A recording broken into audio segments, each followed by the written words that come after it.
Hello students, आज हम पढ़ेंगे Michelin star chef Vikas Khanna 5 things I wish someone told me before I became a chef.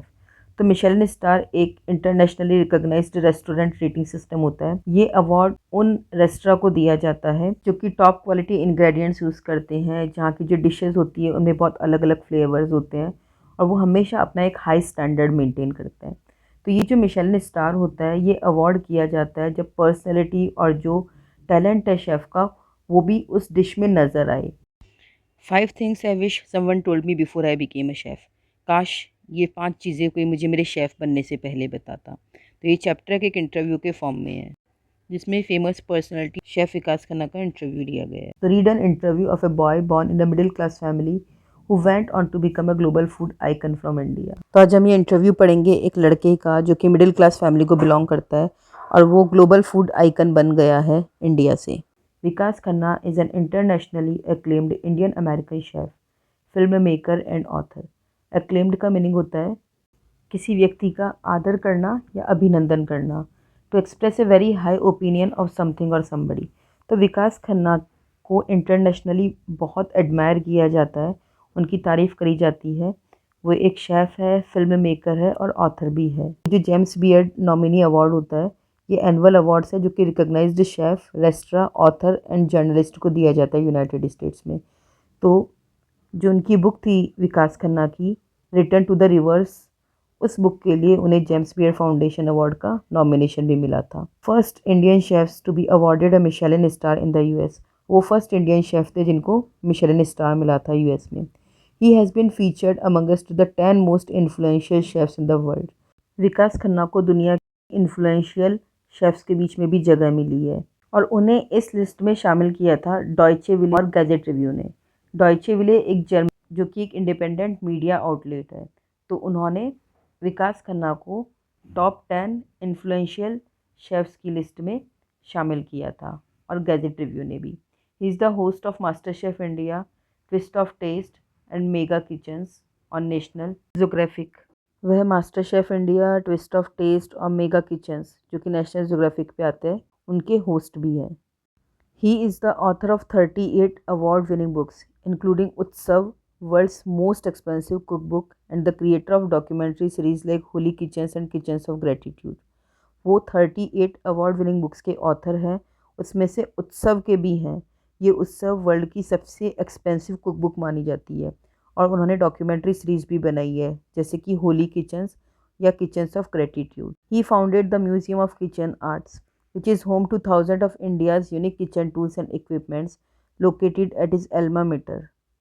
उन्होंने kitchen art का museum भी बनाया है, जहाँ पे आपको इंडिया के किचन के अलग अलग तरीके के 1000 से भी ज़्यादा टूल्स मिलेंगे और इंडियन किचन के इक्विपमेंट्स मिलेंगे, जो कि उनके एल्मा मीटर जहाँ पे एक इंसान पढ़ाई करता है वहाँ पे मिलेगा। तो उनके एल्मा मीटर का नाम है WGSHA, means a global mass media company, जो कि मणिपाल इंडिया में है।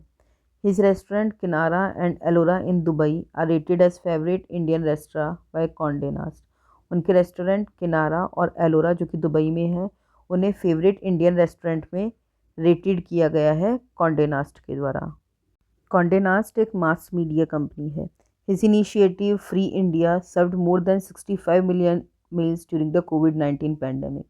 उन्होंने एक इनिशिएटिव लिया कि इंडिया को हमें खिलाना है, किसी को भूखे पेट नहीं रहने देना है। तो उनके इस मिशन ने कोविड-19 के ड्यूरेशन में 65 मिलियन और उससे भी ज़्यादा लोगों को खाना खिलाया। The last colour mark Khanna's debut as a film writer and director and was eligible for the Oscars race for best feature 2020। The last colour ये एक मूवी थी जिसे विकास खन्ना ने एक फिल्म राइटर के तौर पे, एक डायरेक्टर के तौर पे डेब्यू किया था और ये मूवी भी ऑस्कर रेस में बेस्ट फीचर के लिए एलिजिबल हुई थी 2020 में। So thank you so much for doing this with us. तो विकास खन्ना इंटरव्यू दे रहे हैं, तो इंटरव्यूअर ने विकास खन्ना से कहा कि आपको बहुत बहुत धन्यवाद। Our readers would love to get to know you a bit.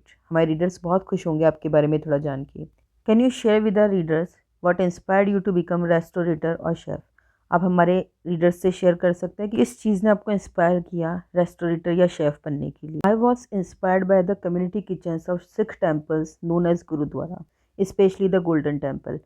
मैं इंस्पायर हुआ था कम्युनिटी किचन से जो कि सिख टेम्पल्स द्वारा चलाई जाती है, सिख टेम्पल्स जिनको कि गुरुद्वारा कहते हैं, और सबसे बड़ा गुरुद्वारा है गोल्डन टेम्पल। तो मैं वहाँ से इंस्पायर हुआ था।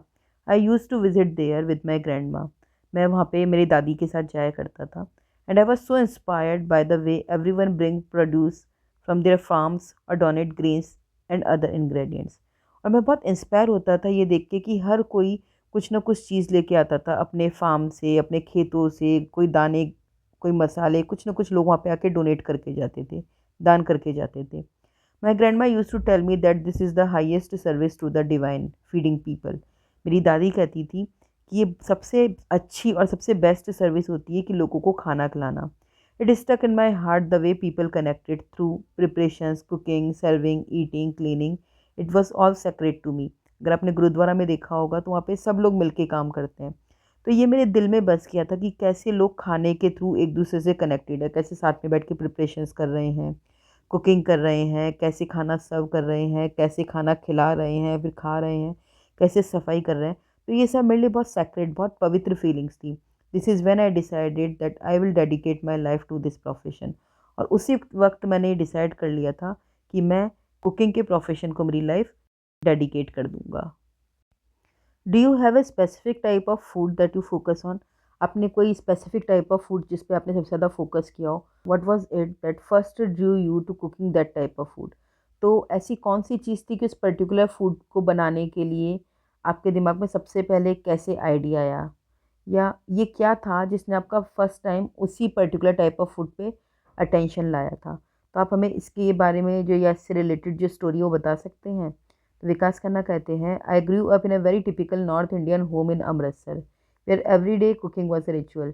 मेरा जन्म एक बहुत टिपिकल नॉर्थ इंडिया फैमिली में हुआ था जो कि अमृतसर में थी, जहाँ पे कुकिंग को एक रिचुअल, एक संस्कार माना जाता था। I knew just the dishes which were famous in my home town and thought until I was 16 years old that is all the world Yeats. जब मैं उस वक्त तक सिर्फ वही डिशेस जानता था जो कि मेरे होम टाउन में बहुत फेमस थी।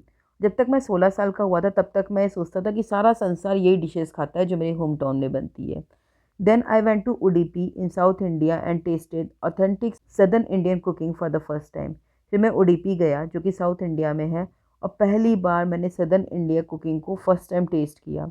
This moment changed my entire life and path of cooking. और इस मोमेंट ने मेरी पूरी लाइफ बदल दी और मेरा कुकिंग के पाथ को भी बदल दिया। I had never imagine these flavour combinations and techniques. मैंने कभी इमेजिन नहीं करा था कि इस तरह के फ्लेवर्स का और इस तरह की टेक्निक्स का खाने में कॉम्बिनेशंस भी बनाया जा सकता है। I was blown away. मैं पूरी तरह से ब्लोन अवे मीन्स मैं पूरी तरह से इम्प्रेस हो गया और बहुत खुश हो गया। And it became my foundation for understanding and exploring the diversity of Indian regional kitchens. वहीं से मेरी नींव पड़ी ये समझने की और ये खोजने की कि भारत की जो लोकल किचन्स हैं, जो क्षेत्रीय किचन्स हैं, उनमें कितनी विभिन्नताएं हैं। Can you share the funniest और most interesting story that has happened to you since you became a chef? What was the lesson और take away you got from that story? तो आप हमें कोई बहुत फ़नी या बहुत इंटरेस्टिंग स्टोरी बता सकते हो जो हुई है आपके साथ शेफ़ बनने तक। व्हाट वाज द लेसन और take away you got from that story, और आपने उस स्टोरी से क्या लेसन सीखा? I remember that I started a small catering business in the back of our house with my grandmother. मुझे याद है मैंने एक छोटा सा कैटरिंग का बिजनेस स्टार्ट किया था मेरे घर के पीछे मेरी दादी और मेरी माँ के साथ। We did not have a roof over the kitchen. हमारे किचन के ऊपर कोई छत नहीं थी। And while we were hosting our first big dinner, और जब हम हमारा पहला बिग डिनर होस्ट करने जा रहे थे, इट स्टार्टेड रेनिंग। बारिश होना स्टार्ट हो गया and the power was cut off और लाइट चली गई। I remember this night so clearly as the small generators could not carry the load and kept tripping. जब भी ये रात याद है क्योंकि जो छोटा सा जनरेटर था वो लोड नहीं उठा सकता था एंड केप्ट ट्रिपिंग, और बार बार फेल हो रहा था। That single moment of watching my माँ restart the generator was very important in my life. फिर वो सिंगल मोमेंट जब मैंने देखा कि मेरी जो माँ थी उन्होंने जनरेटर वापस स्टार्ट किया, वो मेरी लाइफ में बहुत इंपॉर्टेंट था। Every time I am passing through a dark phase I know she will find a way to bring the light back. हर मोमेंट पे मैं एक डार्क फेज से पास हो रहा था और मुझे ये उम्मीद थी कि वो वापस लाइट लाने के लिए कोई ना कोई एक वे मेरी लाइफ में ले आएगी। इट मीन्स मैं हमेशा मेरी लाइफ में नेगेटिव फेज में जब भी जाता था तो मुझे ये उम्मीद थी कि वो हमेशा मेरी लाइफ में पॉजिटिविटी ले आएगी। Can you tell us a story about the hard times that you faced when you first started your journey? How did you overcome this obstacle? आप हमें स्टोरी बता सकते हैं कि आपने क्या क्या हार्ड चीज़ें या क्या हार्ड टाइम फेस किया था जब आपने अपनी ये जर्नी स्टार्ट करी, और आपने इन परेशानियों पे कैसे विजय हासिल करी। एज ओपरा सीज, ओपरा एक अमेरिकन टॉक शो होस्ट है, टेलीविज़न प्रोड्यूसर है, एक्ट्रेस है, ऑथर है एंड मीडिया प्रोपराइटर है। उनका सबसे अच्छा है एक टॉक शो जिसका नाम है ओपरा विनफ्रे शो, जो कि 25 सालों तक टीवी पे चला था। वो कहती है, better choice of work is lessons in failure, कि किसी काम का सबसे अच्छा चॉइस ये है कि जब आप विफलताओं से कुछ सीखें। इट मीन्स एक अच्छे काम का चयन विफलता में ही सीख है। इट मीन्स अगर हमें किसी काम में कोई फेलियर मिलता है तो हम उस फेलियर से सबसे बेस्ट सीख सकते हैं। I know that coming to the US without a plan और a job was a tough decision. US आना बिना किसी प्लानिंग के, बिना किसी जॉब के, एक बहुत टफ डिसीजन था। उससे पहली जर्नी कि दो डिफरेंट कल्चर को समझना भी बहुत डिफ़िकल्ट था। Learning that I am on my own was a tough moment, और ये कि मैं अकेला था, ये और मैं अपने आप पे डिपेंडेंट था, ये भी मेरे लिए बहुत टफ मोमेंट था। Luckily having my younger sister who believed in my career, luckily मेरी एक छोटी सिस्टर थी जो मेरे करियर में बिलीव करती थी, उसने मुझे बहुत हेल्प किया। I look back and look at the lowest moments and the biggest learning, मैंने बहुत छोटे छोटे मोमेंट्स देखे और बहुत बड़ी बड़ी लर्निंग पाई। मीन्स उसने छोटे छोटे एक्सपीरियंसेस से भी और छोटी छोटी चीज़ों से भी बहुत बड़ी बड़ी सीख हासिल की to creating a dish that customers are crazy about, कि क्या चाबी है उस डिश को प्रिपेयर करने की जिसके लिए कस्टमर्स बिल्कुल पागल और क्रेजी है। I think the basic keys to great cooking are passion, patience, observation and execution. मैं सोचता हूँ कि ग्रेट कुकिंग की जो बेसिक कीज़ है वो है कुकिंग के लिए पैशन, आपका धैर्य, आपका ऑब्जर्वेशन, आपका निरीक्षण, और उसे फिर आप कैसे एग्जीक्यूट करते हैं। We have to qualify passion to discipline, फिर हमारे पैशन या जुनून को डिसिप्लिन में बदलना होता है। A great dish should represent generation of continuity and memories, जो महान डिशेज होती है उन्हें रिप्रेजेंट करना चाहिए जो जनरेशन में कंटिन्यूटी, मतलब जो ओल्ड जनरेशन में चलता आ रहा है वो इस जनरेशन में भी कंटिन्यूस होता रहे, and memories and yet should be able to bridge the gaps of generation, और वो हमें हमारी जनरेशन की मेमोरीज भी याद दिलाए, और जो जनरेशन के बीच में गैप आ गया है उस गैप को भी भरने की कोशिश करें।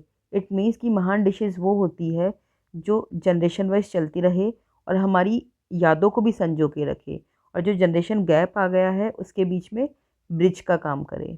It should be philosophical but moving forward, ये थोड़ा दार्शनिक या फ़िलोसॉफ़िकल हो सकता है लेकिन ये आगे बढ़ने का तरीका है। And holding on to the roots is very important too, क्योंकि सबसे ज़्यादा इम्पॉर्टेंट है कि हम हमारी जड़ों को ना छोड़ें, हम हमारी रूट्स पकड़ के रखें। Success means nothing if it does not include the ancestral heritage, success का मतलब कुछ भी नहीं है अगर आप अपनी रूट्स को ना पकड़े रहें, अगर आप अपनी पारंपरिक या पूर्वजों की धरोहर को ना संभाल के रखें। Personally what is the perfect meal for you, आपके हिसाब से सबसे परफेक्ट मील क्या है? Khichdi, it's the soul food of India. Khichdi में पूरे भारत के खाने की आत्मा बसती है। It is similar to risotto और porridge but it can't be defined. Risotto एक इटालियन फूड है जो कि राइस से बनता है और ये बहुत पॉपुलर है। तो आप चाहें तो खिचड़ी को, तो जो खिचड़ी है वो रिसोटो और पॉरिज के सिमिलर हो सकती है लेकिन इसे डिफ़ाइन नहीं किया जा सकता। It is combination of lentils, rice, spice, vegetables, papadum, pickle, onions and lots of comfort, healing power and love. ये कॉम्बिनेशन है लेंटिल्स, राइस, मसाले, वेजिटेबल्स, पापड़, अचार, प्याज और बहुत सारे कंफर्ट, और इसमें एक हीलिंग पावर होती है, एक लव होता है। हीलिंग पावर कैसे? जब हम बीमार होते हैं तो खिचड़ी तो खाते हैं, तो इसमें हमें एक स्वस्थ करने की पावर भी होती है और बहुत प्यार होता है। Where does your inspiration for creating come from, आपके अंदर ये इंस्पिरेशन कहाँ से आता है इतना सारा क्रिएट करने का? Is there something that you turn to for a daily creativity boost, या फिर कुछ ऐसा है जो डेली आपको एक क्रिएटिविटी या एक रचनात्मकता का तरीका बताता है?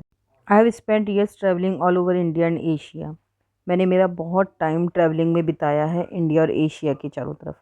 I keep a very tight journal through out the trips on what I observe for food, techniques, rituals and ingredients.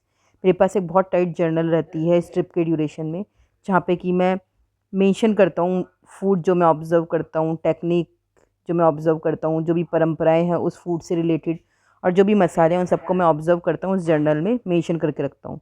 It is always the memories that help me to create a dish in my own way, और जो भी इस travelling से related और जो भी मैं food, techniques और रिचुअल्स और इंग्रेडिएंट्स से रिलेटेड जो मेरी मेमोरीज़ होती है वो हमेशा मुझे एक नई डिश क्रिएट करने के लिए हेल्प करती है। मतलब मैं अपने तरीके से इन मेमोरीज़ के थ्रू, कौन सी मेमोरीज़, जो मैंने पूरा एशिया और इंडिया को ट्रैवल करके जो फूड को ऑब्ज़र्व किया है, तो उन मेमोरीज़ के थ्रू मैं अपने लिए एक नई डिश क्रिएट कर सकता हूँ। I think it comes as per the projects and the theme. और ये डिश कैसे क्रिएट होती है, जैसे कोई प्रोजेक्ट मेरे पास आए या कोई नई थीम मेरे पास आए और उससे रिलेटेड अगर मुझे कोई भी डिश प्रिपेयर करनी हो, तो इन मेमोरीज़ के बेसिस पे मैं डिश प्रिपेयर करता हूँ।